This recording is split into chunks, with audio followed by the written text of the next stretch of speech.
всем. Переходим к следующему, друзья, слайду. Здесь только внизу поменялась табличка. Верхняя карта осталась прежней для того, чтобы вы могли посмотреть, что произошло за месяц, это флуктуации. А вот здесь мы увидим, что произошло за год. Будем говорить о тенденциях длиною в 12 месяцев. На примере класс социальное жилье. Итак, мы видим, что город Днепр, $540 за квадратный метр, это июнь 2026 года.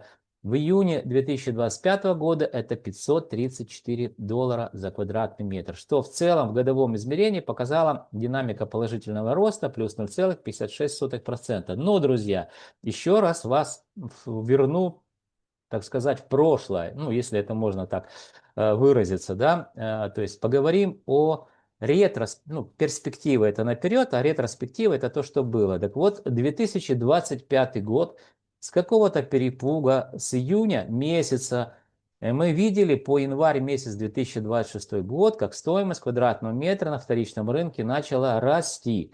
И вот только 5 месяцев мы видим в 2026 году снижение. То есть и здесь по факту еще остается положительная динамика, всего лишь 0,5% в годовом измерении. Город Запорожье, июнь 2026 год, $422 за квадратный метр. Июнь 2025 года $440 за квадратный метр. Снижение в годовом измерении минус 4,09%.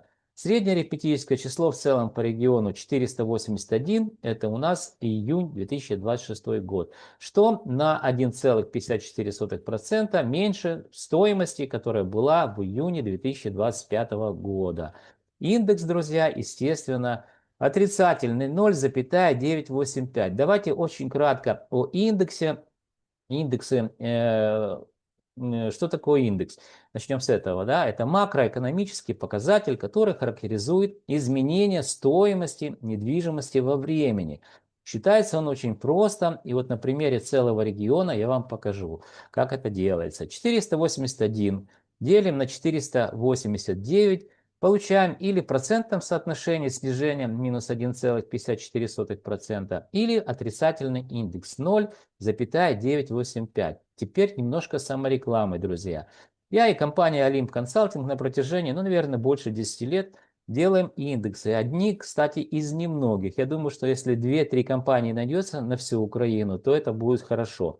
Я просто общаюсь очень плотно, основная моя специализация, и как раз делаю научные исследования для крупных финансовых учреждений, то есть это и украинские банки, в том числе национальные, системные, так и иностранные банки, которые работают на территории Украины.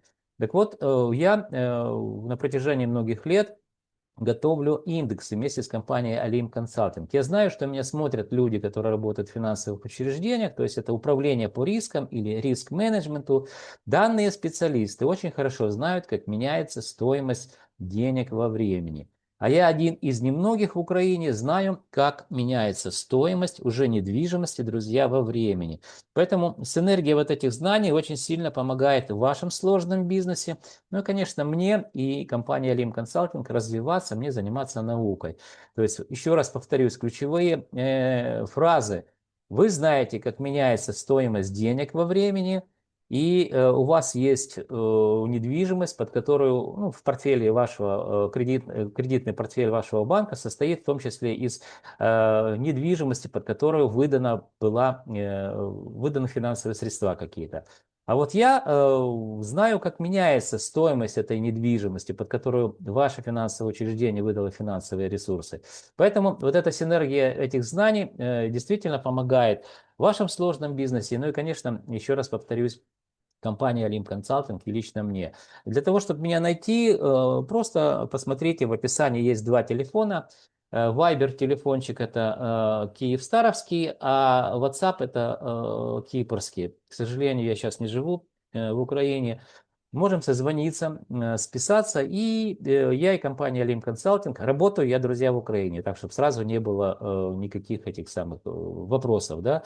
Выехал я за границу после того, как стал старенький, мне исполнилось 60 лет, сейчас мне 61. Очень подробно об этом говорю. Почему? Потому что находятся патриоты, которые начинают мне писать всякую херню. Почему не на фронте и всякую фигню. Я уже своего, друзья, отвоевал. Дай бог вам дожить до моего возраста в здравом уме, еще и зарабатывать себе, так сказать, на жизнь. Так вот, друзья, я работаю официально, естественно, в Украине. То есть у меня два предприятия, которые работают, платят налоги, и все там хорошо.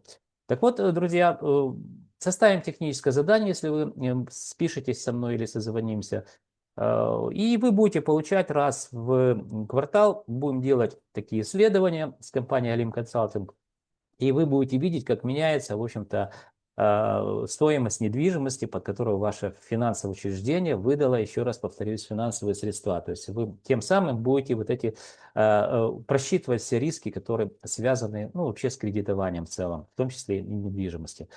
Друзья, переходим к прогнозам, о которых я вам, в общем-то, говорил